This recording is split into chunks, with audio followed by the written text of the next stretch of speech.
উত্তৰ-পূব বা এক কথাত ক'ব গ'লে পূৰ্ব ভাৰতৰ প্ৰথমখন স্বয়ংক্ৰিয় কোভিড হস্পিটাল আজি আমি গুৱাহাটী মেডিকেল কলেজৰ প্ৰাংগণত উদ্বোধন কৰিছোঁ। প্ৰায় 150 কোটি টকা খৰচেৰে নিৰ্মাণ হোৱা এই বিল্ডিংটো আমাৰ ছুপাৰ স্পেচিয়েলিটিৰ প্ৰায় 6টা ডিপাৰ্টমেণ্ট অনাৰ বাবে প্ৰথমতে আমি কাম আৰম্ভ কৰিছিলোঁ। যেতিয়া কোভিড আক্ৰমণ আৰম্ভ হয়, সংক্ৰমণ আৰম্ভ হয়, তেতিয়া আমি ৰাজ্য চৰকাৰে সিদ্ধান্ত লৈছিলোঁ যে কোভিড শেষ নোহোৱা পৰ্যন্ত ইয়াক আমি সম্পূৰ্ণ এখন কোভিড হস্পিটাললৈ ৰূপান্তৰ কৰিম। আমাৰ ইয়াত সাধাৰণতে হস্পিটাল নিৰ্মাণ কৰাৰ দৰে চেণ্ট্ৰেলাইজ এচিৰ ব্যৱস্থা কৰা হৈছিল, কিন্তু চেণ্ট্ৰেলাইজ এচি থাকিলে কোভিডৰ বীজাণু বিয়পি পৰাৰ সম্ভাৱনা থাকে বুলি বিশেষজ্ঞসকলে মত প্ৰকাশ কৰিছিল। তাৰ পৰিপ্ৰেক্ষিতত লকডাউনৰ সময়তে আমি কানাডাৰ পৰা এটা আল্ট্ৰাভাইলেট ৰে বা UV ৰেৰ আমি কিছু সৰঞ্জাম লৈ আহোঁ আৰু তাক আমি ইয়াৰ পৰা যিবিলাক এয়াৰ কণ্ডিশ্যনিং ইউনিট আছে ইয়াত প্ৰায় 20টা, এই 20টা ইউনিটৰ লগে লগে আমি এই UV ৰেডিয়েশ্যন যন্ত্ৰ আমি স্থাপন কৰোঁ।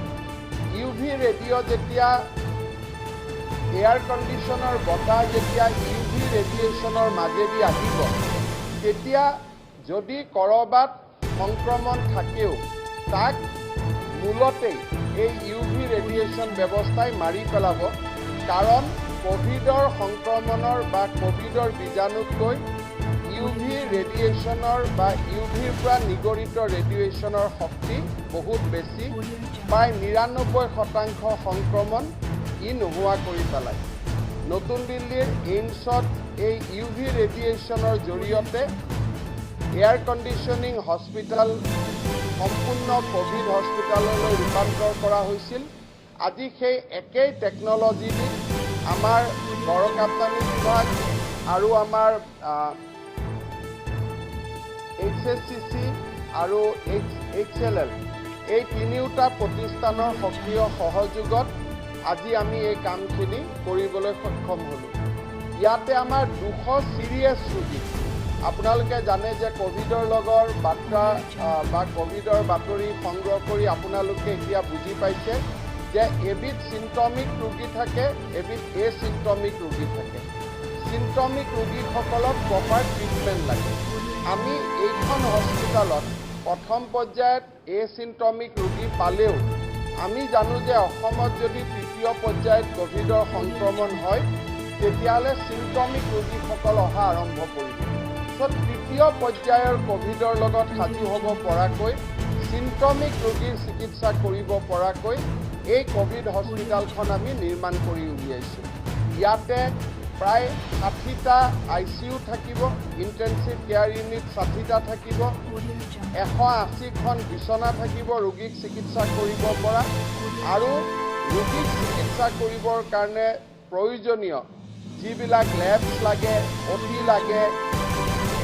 আমাৰ ডাইৰেক্টলি কোভিডত OTৰ প্ৰয়োজন নহয়, কিন্তু চাৰ্জিকেল পেচেণ্ট এজনৰ যদি OT হয় আৰু চাৰ্জিকেল পেচেণ্ট এজনৰ যদি কোভিড হয় আৰু তেওঁক চাৰ্জাৰী কৰাটো প্ৰয়োজনীয় কোভিডৰ মাজতে, তেনেকুৱাও যাতে আমি জটিল অস্ত্ৰোপচাৰ কৰিব পাৰোঁ, তেনেকৈ ইয়াত আমাৰ অপাৰেশ্যন থিয়েটাৰো বনোৱা হৈছে আৰু যিমানখিনি আধুনিক ব্যৱস্থা লাগে গোটেইখিনি ইয়াতে আমি সমাৱেশিত কৰিব পাৰিছোঁ।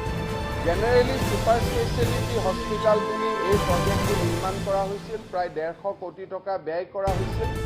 কোভিড শেষ হোৱাৰ পিছত আমি আকৌ ইয়াৰ যিটো মূল উদ্দেশ্য তালৈকে আমি ঘূৰি যাম, কিন্তু বৰ্তমান পৰ্যায়ত কোভিডৰ বাবে এই চিকিৎসালয়খন ডেডিকেটেড হৈ থাকিব। আৰু কালি পৰহি আমি নন চিম্পটমিক পেচেণ্ট ইয়াত এডমিশ্যন দিলেও যেতিয়া চিম্পটমিক পেচেণ্ট গ্ৰ' হ'ব, ইয়াতে আমি আজি আপোনালোকে দেখিছে যে আমি পেচেণ্ট আয়ুৰ্বেদিকতো লৈ গৈছোঁ, সোণাপুৰতো লৈ গৈছোঁ, MMCটো লৈ গৈছোঁ, কিন্তু চিম্পটমিক পেচেণ্টক আমি তেনেকৈ নিব নোৱাৰিম। চিম্পটমিক পেচেণ্টক ট্ৰিটমেণ্ট কৰাৰ বাবে এইখন আমি ডেডিকেটেড কোভিড হস্পিটাল আজিৰ পৰা আমি আৰম্ভ কৰিছোঁ। আৰু মই গুৱাহাটী চিকিৎসা মহাবিদ্যালয়ৰ সকলোকে অভিনন্দন জনাইছোঁ আৰু এই প্ৰজেক্টটোৰ লগত দিনে নিশাই কাম কৰি থকা সকলোকে মই ধন্যবাদ জনাইছোঁ। আজি আমাৰ স্বাস্থ্য বিভাগৰ বাবে এটা অতি গুৰুত্বপূৰ্ণ দিন। ইমান দিন আমিও চিন্তাত আছিলোঁ যে চিম্পটমিক পেচেণ্ট আহিলে আমি ক'ত কেনেকৈ ট্ৰিটমেণ্ট কৰিম। আজি আমাৰ গুৱাহাটী চিকিৎসা মহাবিদ্যালয়ৰ এই 200খন বিচনাযুক্ত হস্পিটাল 7টা ICUৱে নতুন ICUৱে আমাক এটা ডাঙৰ সকাহ দিলে। মই অসমবাসী ৰাইজক ধন্যবাদ জনাইছোঁ। Today, with the installation of UV radiation facility, which we brought from Canada during the lockdown period, we have been able to construct, we have to dedicate a fully equipped COVID hospital for the people of Assam.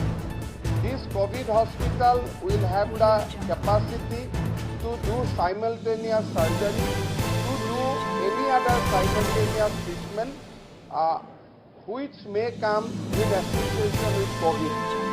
Apart from that, this hospital will be fully equipped to treat symptomatic patients of COVID-19, and this will strengthen considerably our resolve to fight against COVID-19.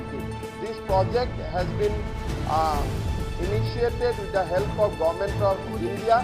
Government of Assam has also offered its machines here, and with an outlay of rupees 150 crores, we have completed this project. After COVID-19 is over, this building will function as a super specialty hospital.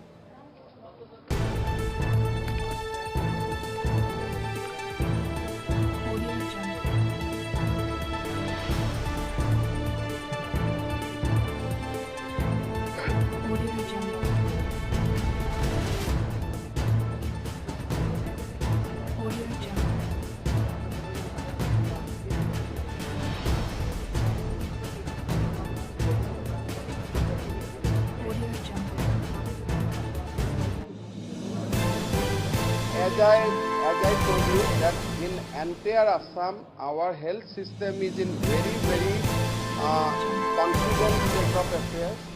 Today we have 800 patients, but nobody is in panic because we have the capacity, we are in a position to treat them. So we have conservatively kept ready 5,000 beds. Out of that, 600 will be dedicated for symptomatic treatment, and otherwise also we will be very comfortably, we will be able to treat 5,000 patients spreading across Assam. It is not Guwahati centric. Today I will be like evening in Tezpur, where I am going to inaugurate another 150 bedded hospital there. So things are moving on in right direction, and we are in a position to treat 5,000 patients at a time.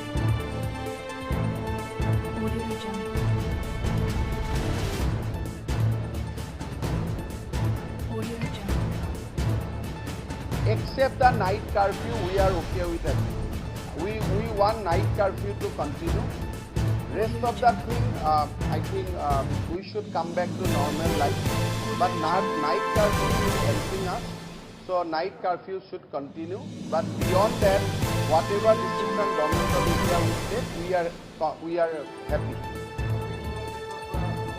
আমাৰ এতিয়া একো অসুবিধা নাই, কাৰণ আমাৰ মানুহৰ মাজত social ডিষ্টেন্সৰ মেছেজটো খুব ষ্ট্ৰং কৰি গৈছে, মানুহে মাস্ক ব্যৱহাৰ কৰিছে।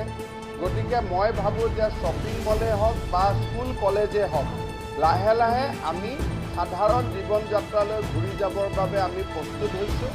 খালি ষ্টেজ মেনাৰত যাব লাগিব। আমি যেতিয়া স্কুল কলেজ খুলিম, 10 আৰু 12 প্ৰথমত খুলিব লাগিব। লাহে লাহে আমি আগুৱাই যাম, তাৰপিছত 9 আৰু 11ত মাতিম। গতিকে ঠিক তেনেকৈ শ্বপিং মল খুলিলেও প্ৰথম 50% শ্বপিং মলৰ ভিতৰৰ দোকান আমি খুলিব লাগিব। নেক্সট ৰাউণ্ডত নেক্সট ডে 50%। যেতিয়া মানুহে সেই জীৱন যাত্ৰাটোৰ লগত সহজ হৈ পৰিব, তেতিয়া আমি 100%লৈকে যাব পাৰিম।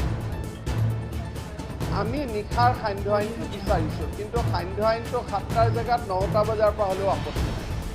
কিন্তু এই গোটেই সিদ্ধান্ত ভাৰত চৰকাৰে ল'ব, আমি নলওঁ।